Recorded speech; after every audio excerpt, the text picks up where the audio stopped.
ಧಾರವಾಡ ನಿರ್ಮಾಣ ಹಂತದ ಕಟ್ಟಡ ಕುಸಿತ ಪ್ರಕರಣ ಸಂಬಂಧಪಟ್ಟಂತೆ ಈಗೊಂದು ಬ್ರೇಕಿಂಗ್ ನ್ಯೂಸ್ ಬರ್ತಿದೆ.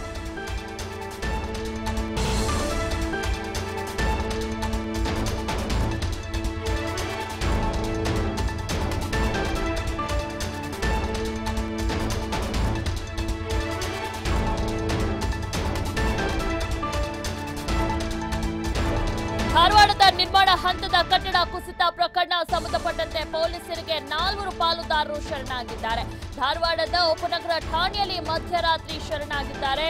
ಮಾಜಿ ಶಾಸಕ ವಿನಯ್ ಕುಲಕರ್ಣಿ ಮಾವ, ಗಂಗಪ್ಪ ಶಿಂತ್ರಿ, ರವಿ ಸಬರದ, ಬಸವರಾಜ ನಿಗದಿ ಹಾಗೂ ರಾಜು ಖಾಟಿನ ಶರಣಾಗಿದ್ದಾರೆ. ಇಂಜಿನಿಯರ್ ಎಡವಟ್ನಿಂದ ಈ ಅವಘಡ ನಡೆದಿದೆ. ಸಾವು ನೋವುಗಳನ್ನ ನೋಡಿ ಮನಸ್ಸಿಗೆ ಬೇಸರವಾಗಿದೆ. ಆರೋಪಿ ಹಾಗೂ ಕಟ್ಟಡದ ಪಾಲುದಾರ ಬಸವರಾಜ ನಿಗದಿ ಹೇಳಿಕೆಯನ್ನ ನೀಡಿದ್ದಾರೆ.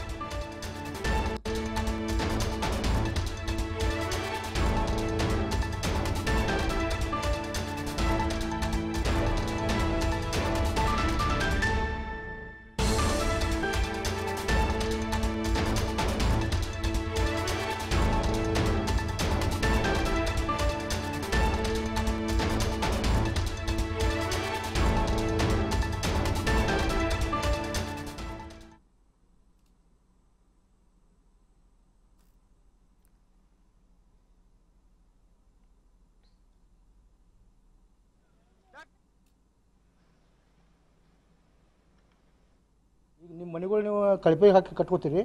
ಮೂರನೇ ದಿನ ಇದು 2 ದಿನ ನಿಮಗೆ ಬರ್ಲಿಲ್ಲ. 2 ದಿನದಿಂದ ಕಂಟಿನ್ಯೂ ಟಿವಿಲಿ ಬರ್ತಾ ಇದೆ ಸಾವು. ಈಗ ಜ್ಞಾನೋದಯ ಆಯ್ತಾ, ಈಗ ಬಂದಿದ್ದೀರಾ ಅಂತ? ಯಾರು ನೀವು ಟೆನ್ಷನ್ ನಮಗೆ ಅದ ನಿಮಗೆ ಅದಾಗಿಲ್ಲ. ನೀವು ಅದು ನಾವು ನಮಗೆ ಏನಾಗೈತೆ ನೋವು ಅನ್ನೋದು ನಮಗೆ ಗೊತ್ತು. ಈ ವಯಸ್ಸಿನಾಗ ನಾವು ಏನು ಯಾರನ್ನು ಕೊಲ್ಲಬೇಕು, ಯಾರು ಇದು ಮಾಡಬೇಕು ಅಂತೇಳಿ ಉದ್ದೇಶದಿಂದ ಬಿಲ್ಡಿಂಗ್ ಕಟ್ಸಿದ್ದಲ್ಲ. ಅದು ನಮ್ಮ ಸ್ವಂತಕ್ಕೆ ಬಿಲ್ಡಿಂಗ್ ಕಟ್ಸಿವಲ್ಲ ನಾವು. ಮತ್ತೆ ಸತ್ತು ಬಿಟ್ರಲ್ಲ ಸರ್, ಹೆಂಗೆ ಮಾಡೋದು ಅಂತ ಸರ್ ಅವ್ರು ಮಾತಾಡ್ತಿದ್ರು, ನಿಮ್ಮನ್ನು ಮಾತಾಡ್ತೀವಿ ಸರ್. ಸತ್ರ ಏನು ಮಾಡ್ಕೊಡ್ರಿ ಅಲ್ಲ ಹೇಳಿರಲ್ಲ, ಯಾರು ನಾವು ಸಾಯ್ಸಾಕಂತ ಕಟ್ಟಿಲ್ಲ ಬಿಲ್ಡಿಂಗ್ ಅದೇ ರೀ. ನಾವು ಉದ್ದೇಶ ನಾವು ಸ್ವಂತ ಕಟ್ಸಿವ ಬಿಲ್ಡಿಂಗ್ ನಾವು ಯಾರನ್ನ ಇದು ಮಾಡಕ್ಕಂತ ಕಟ್ಸಿದ್ದಲ್ಲ. ಅಲ್ಲ, ಸ್ವಂತ ಕಟ್ಸಿದ್ರೆ ಮಾರಕ್ಕೆ ಕೊಡ್ತಿದ್ದಿಲ್ಲ ಸರ್, ಬಾಡಿಗೆ ಕೊಟ್ಟಿದ್ರಲ್ಲ. ಈಗ ಆಮೇಲೆ ಪಿಲ್ಲರ್ ಸರಿ ಇಲ್ಲ ಅಂತೇಳಿ ಮತ್ತೊಂದು ಪಿಲ್ಲರ್ ತೆಗೆದು ತೋಡಿ ನಾವು ಮಾಡ್ತಾ ಇದ್ರು. ಒಂದು ಮಿನಿಟ್, ಅದ್ರ ಬಗ್ಗೆ ನಾವು ಟೆಕ್ನಿಷಿಯನ್ ಅಲ್ಲ. ನಾವು ಟೆಕ್ನಿಕಲ್ ನಾವು ಅಲ್ಲ. ನಮಗೇನು ಗೊತ್ತಿಲ್ಲ. ಅದ್ರ ಕಟ್ಟಡದಾಗ ನಾವು ಫಸ್ಟ್ ಟೈಮ್ 4 ಮಂದಿ ಕೂಡಿ ಜಾಗ ತೊಗೊಂಡಿದ್ದೀವಿ. ಅಲ್ಲಿ ಏನೋ ವಾಣಿಜ್ಯ ಮಳಿ ಕಟ್ಟಬೇಕು ಅಂತೇಳಿ ನಾವು ವಿಚಾರ ಮಾಡಿ ಅದನ್ನು ಯಾರಿಗೆ ಕೊಡಬೇಕಪ್ಪ ಅಂತ ಇದು ಮಾಡ್ಕೊಂಡು ಇವರು ವಿವೇಕರಪ್ಪ ಅಂತೇಳಿ ಸರ್ ನಮ್ಮಂತಲ್ಲಿ ಬಂದು